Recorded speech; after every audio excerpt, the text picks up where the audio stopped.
Attention sports teams. Let us introduce you to the best fan engagement tool in the game, .vote. By getting a .vote web address for your team, you can allow fans to engage and interact with big-time decisions. In a single click, not only can fans make their opinions heard, but sports teams get a better understanding of their fans' interests.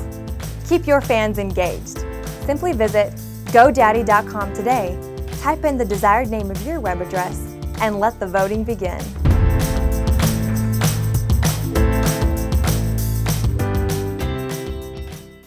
Getting ready for a big week 3 in the NFL, and the baseball playoffs are right around the corner. We'll tackle why a team probably given up for dead at the trade deadline could be a major factor come October.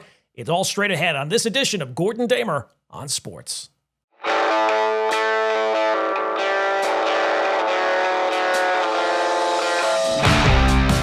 Welcome in episode number 42 of Gordon Damer on Sports. We got plenty to get into on this edition, plenty to discuss.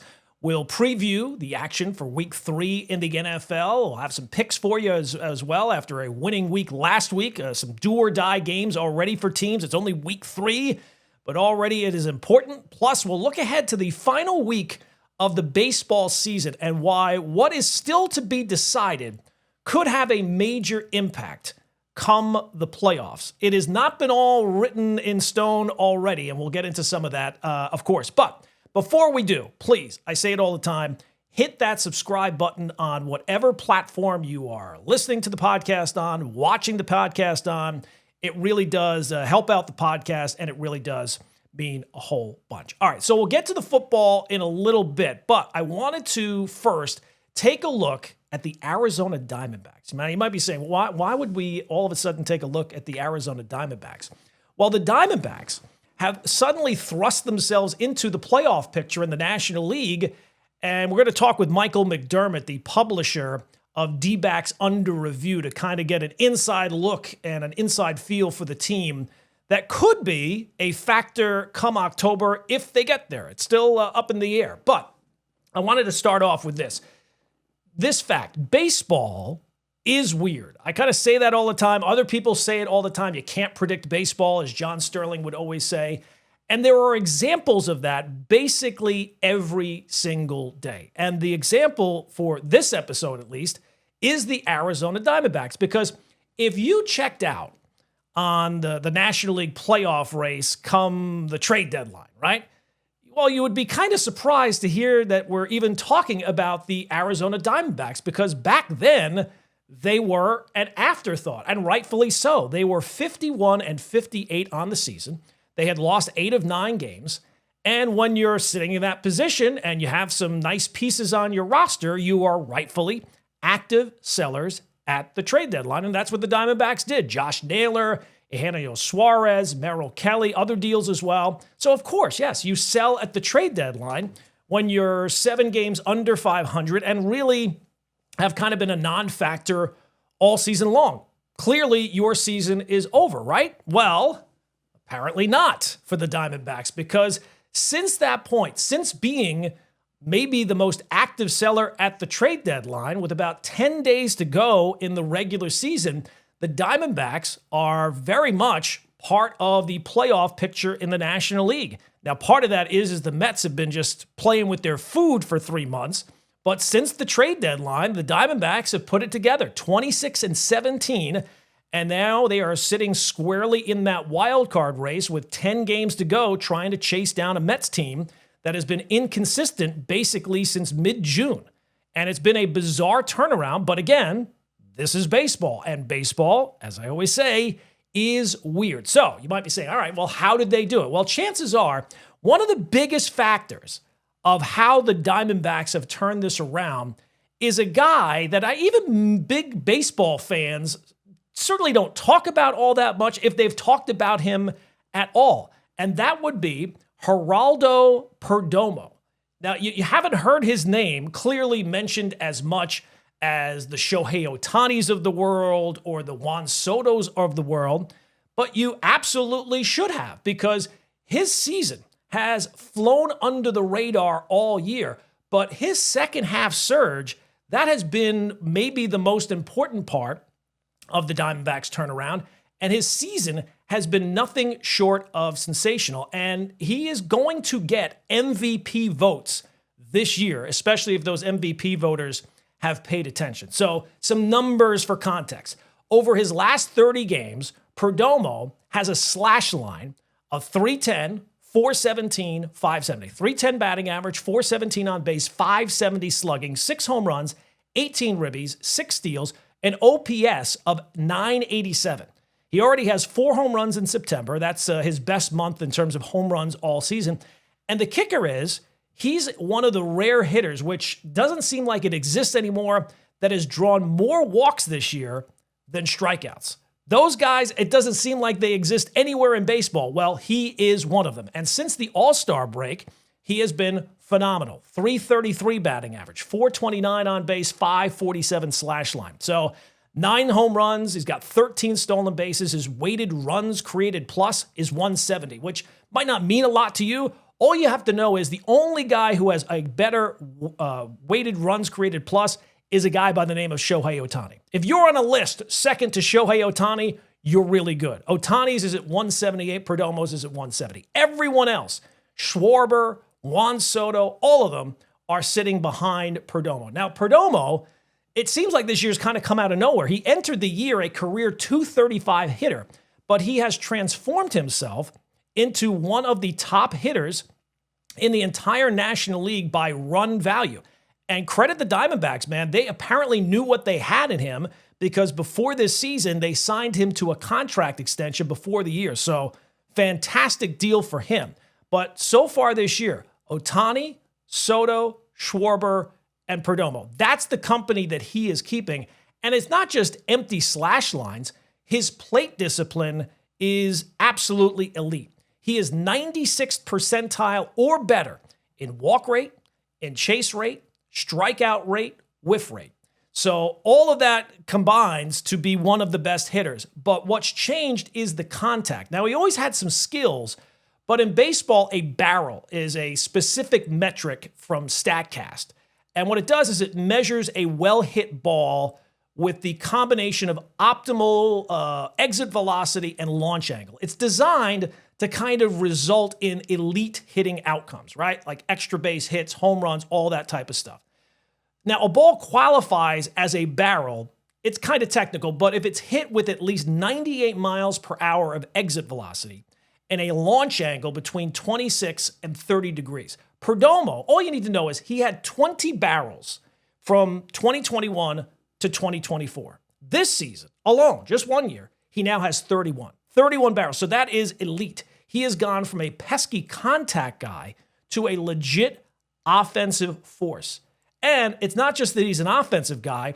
You factor in his plus defense, his base running, which is really strong. He is sitting at Fangraphs at a 6.6 WAR, right behind Trey Turner and Shohei Ohtani among NL position players. So this is a guy, again, who will legitimately, rightfully so, receive MVP votes this season. So that has been a major factor for why the Diamondbacks have been able to turn this around. This guy is having a sensational year, and he's kind of flown under the radar. I mean, have you heard anybody else talk about Geraldo Perdomo? But it hasn't just been about him alone. Their pitching staff has completely flipped the script. Now, part of that has been they have been devastated by injuries. Their big offseason acquisition, Corbin Burns, has been lost for the season. They've lost a lot of pitchers, Justin Martinez, A.J. Puk.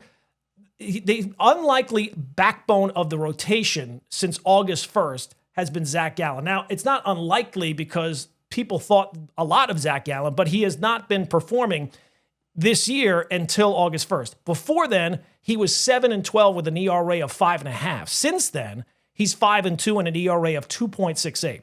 And suddenly, he is looking every bit like the ace that Arizona was kind of projecting him to be coming into the season. Ryan Nelson, he's found another gear as well down the stretch. And suddenly, that has stabilized things in the starting rotation for the Diamondbacks. They have that 1-2 punch to lead the rotation. And interestingly, after dealing guys away, big-time names like Suarez and Josh Naylor and all the like, that has opened the door for some young kids to get some opportunities. And one of them, Blaze Alexander, fantastic name, by the way, Blaze Alexander. he has given them better defense at third base and, surprisingly, productive at bats. So when you combine that with the lineup, and they have a pretty deep lineup with Corbin Carroll and McCarthy and Thomas, Moreno, and Perdomo, the season that he's having, suddenly you've got a roster that can create a little bit of chaos on the bases, steal some bases, get after it, play a little small ball, just like the group a couple of years ago that made the playoffs and then went on a run and made the World Series in 2023. Now, you might be saying, Gordon, what does it really matter if the Diamondbacks even make the playoffs? The best, even if they win every single game, the Mets lose every single game, they make the postseason, they're going to be the third wild card. What's the big deal? They got to go up against the big boys like the Phillies and the Dodgers and the Padres. Well, 2 years ago, Diamondbacks got hot in September. They won 84 total games, and they made the playoffs. They went all the way to the World Series. There's nothing preventing them from doing that again, and we've kind of seen that happen before. 2 years ago it was the Diamondbacks. 3 years ago it was the Phillies. They won 87 games 3 years ago. They finished third in the National League East, and they made a World Series run. Baseball is weird. Now, the playoffs are now, because of all the teams making it, is like a tournament. And in the short sample size of that tournament, it's not about how you got there as much as it is how you're playing when you get there. And the fact that a lot of teams like the Dodgers, like the Phillies, they know the Cubs, they got their playoffs spots already wrapped up. A team like the Diamondbacks, they're essentially playing playoff games right now. They have must-win games. If they're going to make the playoffs, they have to play right now like it is the postseason.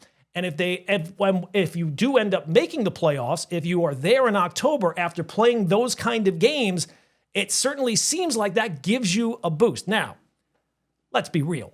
The road ahead for the Diamondbacks is kind of brutal. They finished the year Phillies, Dodgers, Padres. So in terms of schedules, it would be hard to imagine another team battling for one of these playoff spots that has a tougher schedule than that. And I've always thought that the Mets are getting in. They're just simply better than the teams that they're chasing. And you might make the argument there's only going to be 6 teams that finish above 500 for the season, and they will be the playoff teams in the National League.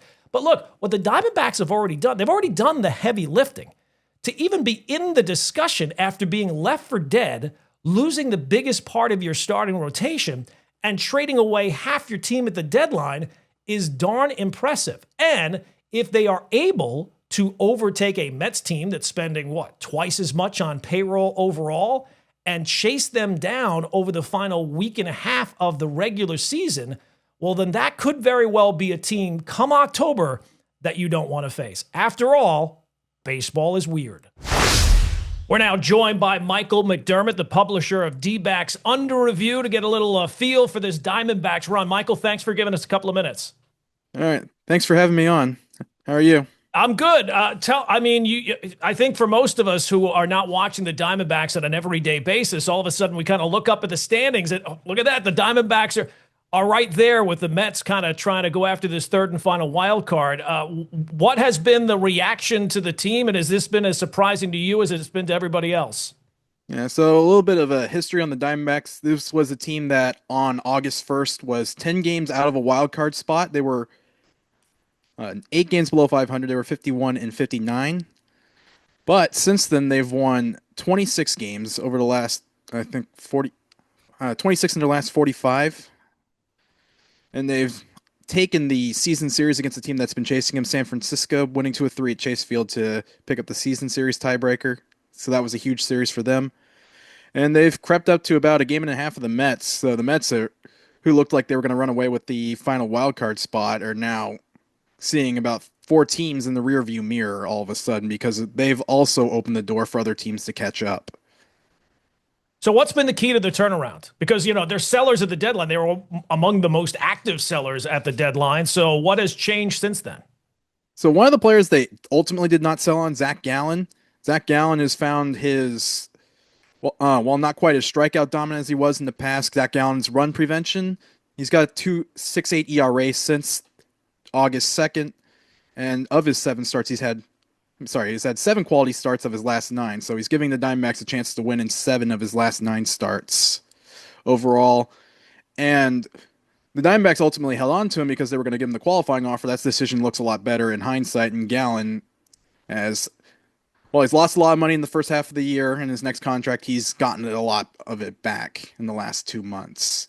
And then, in addition to Gallen, Eduardo Rodriguez has been excellent as well. He put together a pretty good run in August. And his last start, I know he got hit pretty hard against San Francisco, but he actually managed to stay in the game long enough for the offense to tie it. So Pitching's been the key. pitching's been the key. They've gotten much better pitching from their rotation. I mean, this is not all that surprising for a Diamondbacks team. It feels like at this time of the year, all of a sudden they get rolling. I go back to a couple of years ago. I think they only won like 84 games that year, but they get into the playoffs and they go all the way to the World Series. So I don't remember if I would think that there's much of that same team is here now. Are they relying on that past experience? Has anybody brought up that past experience for why they believe that they can get this done? Yeah, it's also the same four hitters that carried this team to the postseason. So you got Geraldo Perdomo, who at the end of the year was their 9-hole hitter. Now he's leading off for them. Ketel Marte, who's been an all-star the last 2 years, and one of the best hitters in the game, although he's in a recent slump, but he's had another strong year. And then Corbin Carroll this year has elevated the amount of impact he's putting on the ball. He's on pace for the first ever 30 home run, 30 stolen base. I think he's on the cusp of that. One more stolen base and he'll get it. And then Gabriel Moreno, I think they missed him when they had that bad run at the end of July. And then when he came back, they've been winning more. They missed Moreno quite a bit. Yeah, let's talk about Perdomo because he's been unbelievable. I think even as great as he's been, he's still kind of flying under the radar. I don't think most even kind of hardcore baseball fans have really noticed what he's done. Talk a little about his season because it's really kind of come out of nowhere. Yeah, Perdomo was a guy who squeezes every little bit of talent that he has to make things happen on the field. He's always been a very disciplined hitter. You had to throw strikes to get him out. That's still true. He's also one of the most difficult hitters in the league to strike out. I think he has the biggest difference between strikeouts and walks. He's on pace for a 100 walk, under 100 strikeout season, which is incredibly rare in today's game with the amount of talent that goes around in this league. Yeah, and you take a look at what he's done. I think since August 1st, maybe it's the entire second half of the season. He's in rare air. You see him on lists with Shohei Ohtani and Kyle Schwarber. I think that would be a surprise to most baseball fans. Yeah, and I recently wrote about this, but Perdomo has the possibility of putting together a 20 home run, 25 stolen base, 100 walks, 30 doubles, 100 runs, and 100 RBI in the same season with fewer than 100 strikeouts. The player that's probably most known for having a season like that is Barry Bonds. Yeah, it's been incredible, and I know he's been a guy that they've talked about a lot. He's been highly thought of for a while. Does the organization see this as like his new expectation moving forward, or is this just a great stretch during a great year? Well, the Diamondbacks before the season extended Perdomo 4 years, $45 million, which now looks like the biggest bargain in baseball right now because Perdomo has basically taken his career numbers and doubled it in 2025. So he's under contract for quite a while, and it was a player that the organization has been investing in quite a long time. Torey Lovell, the manager, the last couple of years has challenged him to become, you can say, the leader of the team in a way, and it's been showing up of late. I know one story about Perdomo. After the Rocky series, the Diamondbacks had a tough series, and Ketel Marte his absences after the All-Star break were put under scrutiny by the media. And he came after the series and he talked to the media, asked them to take the heat off his double play partner. And I felt like that's the moment where Perdomo solidified him as the, I guess you can say, the leader, the face of the franchise kind of thing. And I think that's a good thing because the team does take after him quite a bit. How about Marte? You mentioned he's in a bit of a slump right now. What's been the issue? He's had a pretty wild season overall, the ups and the downs. What's been going on lately with him? I think it's a case where I'm not necessarily an expert on this. I think his swing, he's a little bit off mechanically. You can be off a little bit mechanically, and you can go from squaring up the ball and you're going to just miss hitting. He's hitting it's a lot of weak contact, ground balls, lazy fly balls type of thing. It's one of those things it just happens during the season, and it's magnified when you're doing it during the biggest stretch of the year. Now, Diamondbacks have moved to a 4-man rotation for the rest of the year. What was the thinking behind that? I believe it has to do with the off days because they have an off day. The final 2 Thursdays of the season, they have an off day, so they can afford to go with a 4-man rotation. And basically, that's going to be, if they get into the postseason, that's going to be their playoff rotation. Gallen, Nelson, Erod, and Fott are going to be your 4 starters if they make it to the If they're, I guess you can say, Cinderella run makes it beyond the wild card series. Yeah, I mean, look, if they get in as a wild card, no matter how many wins, if it's 82, 83 wins, they're going to earn it. Their schedule the rest of the season here, the last 10 days or whatnot, Dodgers, Padres. I mean, this is a real gauntlet. What is the team saying about that? Well, I don't necessarily know about that, but I know that team definitely believes in what they have to do because basically they've had to play every series like a playoff series the last month and a half, so it's just basically another continuation of that. Yeah, and we add all these wild cards and people get caught up in the regular season, like with the Mets. How are they going to do once they get to the playoffs if they can't even make the play? A lot of times we've seen those wild card teams because they're playing quasi playoff games before they even get to the playoffs, and to make that final wild card, they go on a run, and the Diamondbacks just a couple of years ago are a perfect example of that. Yeah, if you look at just the National League, since they went to a 6-team format, the 6th seed in the first 2 years they went with that format went all the way to the World Series. You had the Phillies in 22, D-backs in 23. Of course, last year ended up being like a huge correction of that. The 2 1 seeds in the NL and AL went together, which is the expectation everyone expects going into the postseason. So I know there was a lot of talk about that in 23 after Arizona made it in with 84 wins. How about the bullpen? It seems like that's one of the big issues for this team, a team that's lost so many guys due to injury between Corbin Burns and all the guys in that rotation. How is the bullpen kind of shaping up here down the stretch of the season? I would say basically it's Diamondbacks are deploying. They don't really have a traditional closer setup man type setup that most playoff teams would have, so they're basically just winging it off matchups. But the pitchers that have been pitching well down the stretch, you have Andrew Stalfrank, who came off a gambling suspension for a year. He came back in July, and he's been their best relief pitcher in pretty much every metric. And the pitcher that they signed hours before opening day, Jalen Beeks, has been their most consistent reliever all season. I think when we go back to their little lull at the end of July, Beeks was on the injured list during that run, so they didn't have a lot of reliable pitchers down there. Nabil Crismat, he moves to the bullpen now. How much of a boost do you think that will be to that unit? He gives them length. Even though he's not a hard throwing pitcher, he's a guy that has a pretty good feel for the game. He knows how to change speeds, locations, has a pretty deep arsenal. So he's the type of guy you can stick out there if you wanted to cut the starter short, especially if let's say, for example, they have Eduardo Rodriguez and he has a short start, or you want to cut it short to get a specific matchup in the middle innings against a right-hand heavy lineup. Although Crismat's best pitch is a changeup, which is a good lefty killing pitch when it's executed. All right, so assuming that the Diamondbacks come up short for whatever reason, what does this run mean for their team moving forward next year, you think? I think it means that they have the right guys in place. So you have they have 4 all-star caliber hitters in their lineup. As I mentioned, I call them the core 4: Moreno, Marte, Perdomo, Carroll. I mean, that's your top 4 hitters for 2026.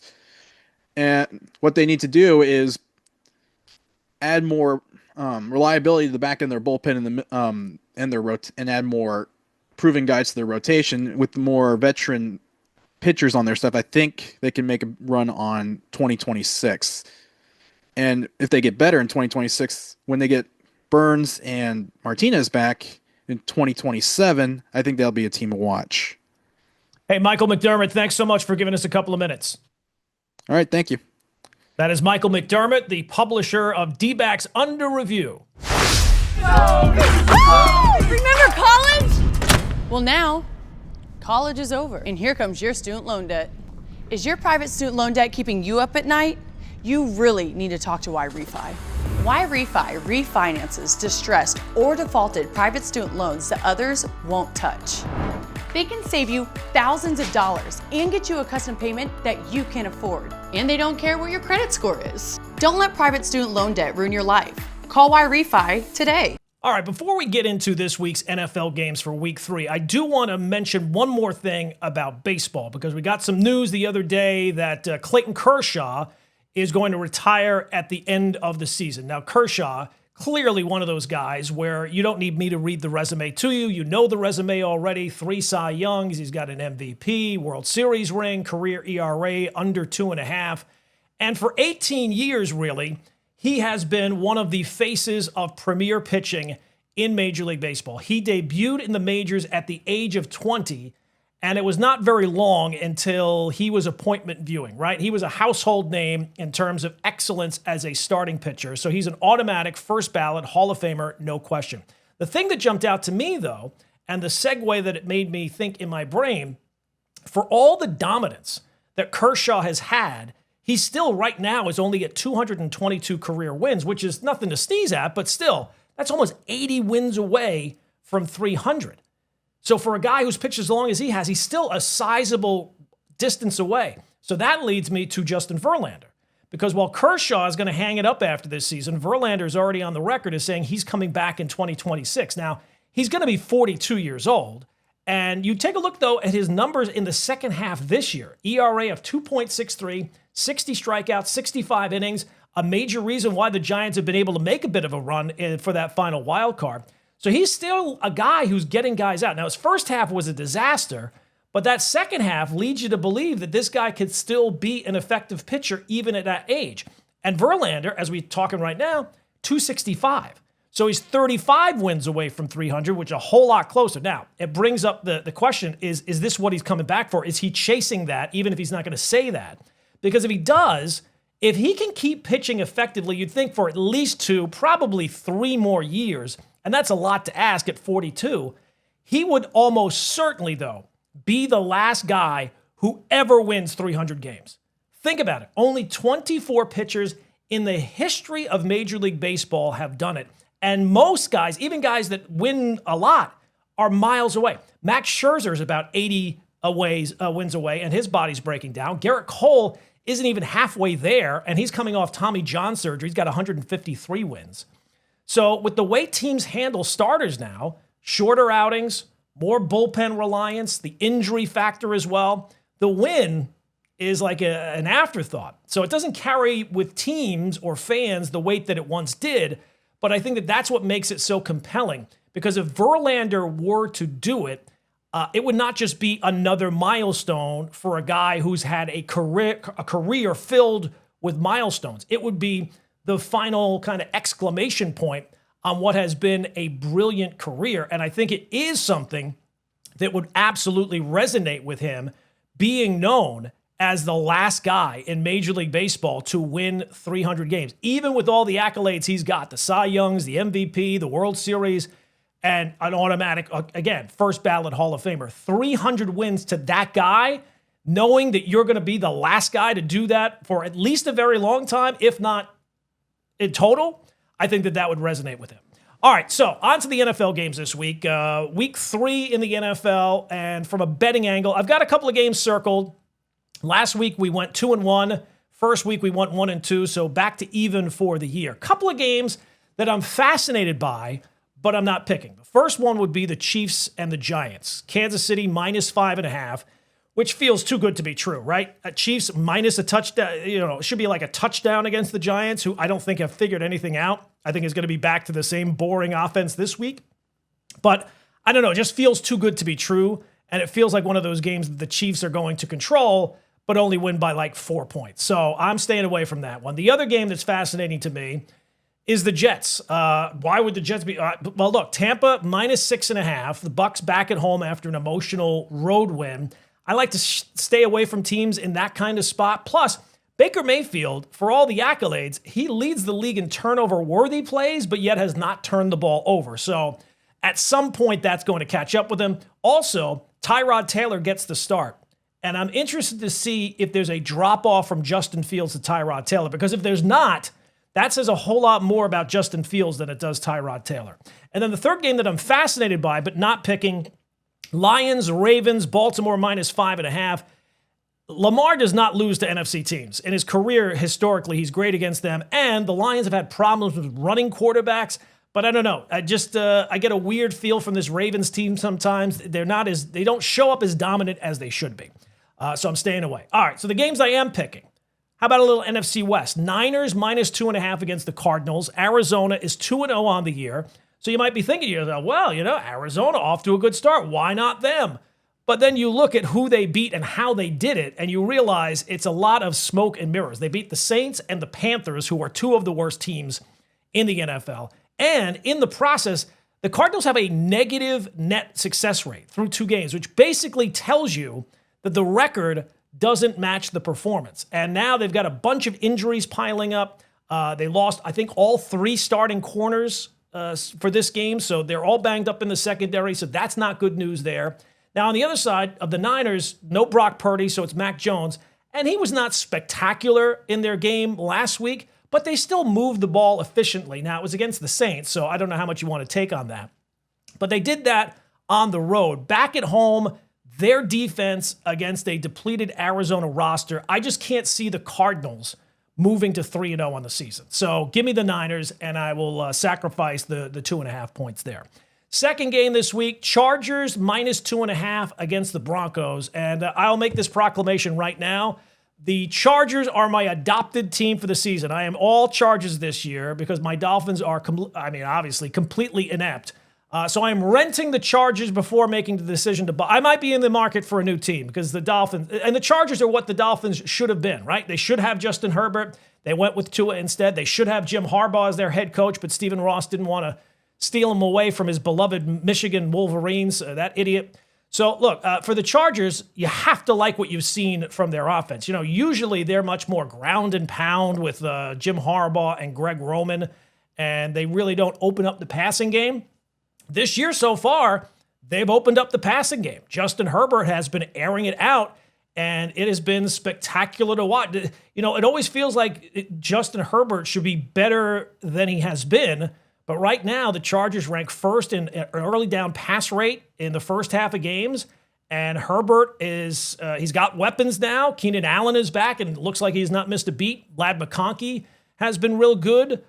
Quentin, what was the other receiver's name out there that got the injured neck last year? He's been making catches. And look, the Broncos defense is supposed to be this lockdown unit, and it has not shown up, at least not so far. Now, maybe it will over the course of the year, but the Colts, they attacked Denver last week, and really Denver didn't have many answers. So maybe this is not the same Bronco defense that we thought we were getting. And last year, if you look at it, Chargers took it to Denver last year. They blew them out twice. So I think that I'm going to go with Justin Herbert. My new team, the LA Chargers. So I'm taking the Bolts minus the 2.5. And then finally, third game, I got Dallas plus 1.5 at the Bears. Now, Dallas has had a bit of a shaky start here. We're lucky to get past the Giants last week, and their defense was shredded by Russell Wilson, which is never a good thing. But you know what? Chicago's defense hasn't been very good either. And now they're all banged up. Jalen Johnson, I think, is out. Kyler Gordon is out. So they've got some, and that secondary has not been very good. So if this is going to be an offensive game, if we're agreeing that both defenses are bad, I would trust Dak Prescott more than Caleb Williams. It's amazing. 2 games in of the Ben Johnson era, and there's already major questions about whether or not Williams is the right guy there.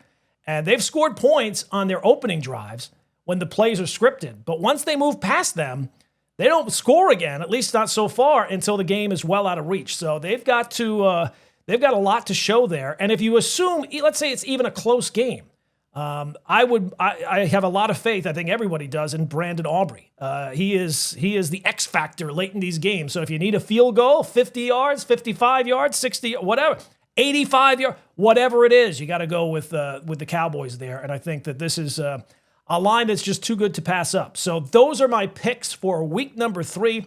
You got the Niners minus 2.5, Chargers minus 2.5, and the Cowboys plus 1.5. 3 plays lined up to make you some money in week 3 of the NFL as the season just rolls right along, and you'll be feeling good on Sunday night printing some money with your NFL bets. All right, that's going to do it for another episode of Gordon Damer on Sports. If you've not already, I tell you every episode, you've stayed this long, please hit that subscribe button on whatever platform you're listening on. And hey, share the podcast with a friend. It really does help grow the podcast each and every week. And we will see you next week right here on Gordon Damer on Sports.